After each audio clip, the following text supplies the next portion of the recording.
Je vous propose aujourd'hui de revenir dans le massif des Alpilles, qui, bien que pas très étendu, est absolument magnifique. C'est d'ailleurs un parc régional. Je vous propose à la dégustation aujourd'hui le domaine de Val-d'Ission, un blanc, la cuvée Vallon des Anges, en millésime 2021. C'est un domaine qui, comme beaucoup dans le secteur, est en bio depuis longtemps, car le climat s'y prête beaucoup, entre chaleur, vent et finalement assez peu d'humidité. Ce domaine est très vaste, il a plus de 200 hectares, la vigne représente 90 hectares et les oliviers environ une trentaine. C'est très courant dans ce secteur de voir sur ses propriétés à la fois olives et vin. On peut dire que commercialement, ça marche très très bien pour eux, non seulement pour ce domaine, mais pour tout le secteur. Ils font bien sûr blanc, rosé et rouge.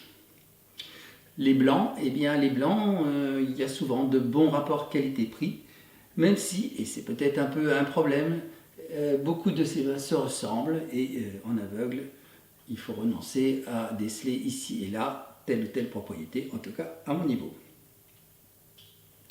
Le Vallon des Anges, c'est la cuvée, haut de gamme du blanc de ce domaine.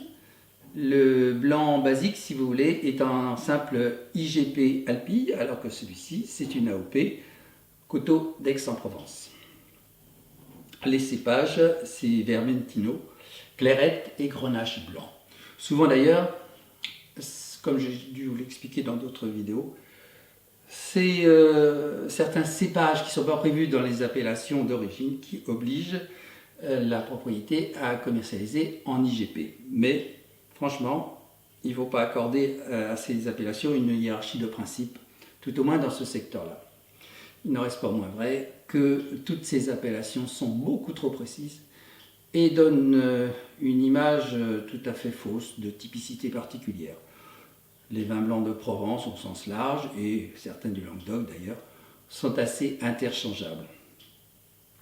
Cela a un mérite dans les Alpilles où finalement la nappe phréatique est assez proche, avec aussi un relief accidenté qui crée pas mal d'ombre l'été, et ça c'est de l'or aujourd'hui. Ça leur permet donc de produire des vins blancs d'un titre alcoolique extrêmement raisonnable, puisque celui-ci fait 12,5.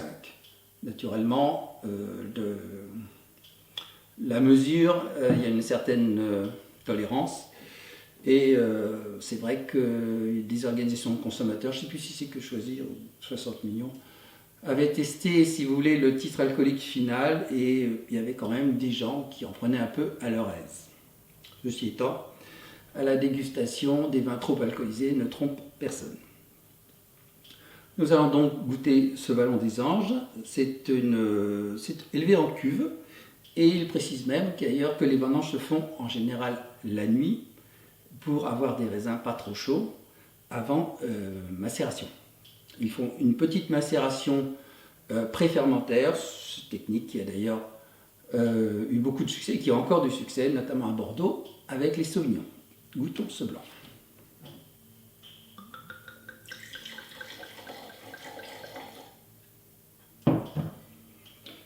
Belle or pâle, limpide et intense, très agréable, un peu mentholé, anisé, note un peu entre ananas et bonbons anglais, un peu sur la pêche blanche aussi, joli nez.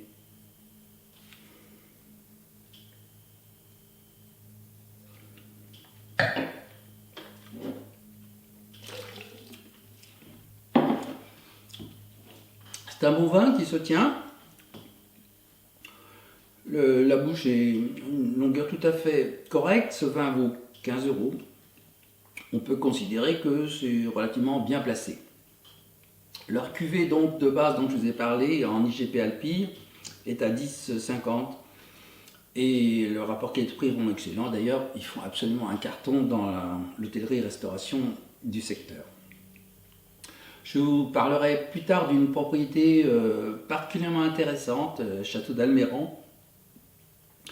Et j'ai eu l'occasion de discuter avec le maître de chai, c'est une chance parce que c'est pas du tout évident. Et ce domaine qui déjà travaillait bien va certainement dans les années qui viennent être extrêmement intéressant puisque ce maître de chai vient d'arriver en 2021. Ces vins blancs donc ont des rapports qualité-prix plus ou moins bien placés naturellement, mais ça ressemble quand même terriblement au niveau du nez notamment. Et ce sont des vinifications que j'appelle en primeur parce que les vins sont vinifiés très vite et on n'a aucun intérêt à les garder. En soi, ce n'est pas trahir les terroirs parce qu'en matière de vin blanc, c'est quand même pas des régions exceptionnelles. En revanche, en rouge, pour moi, ça pose plus de problèmes. J'aurai l'occasion de vous en reparler. À bientôt.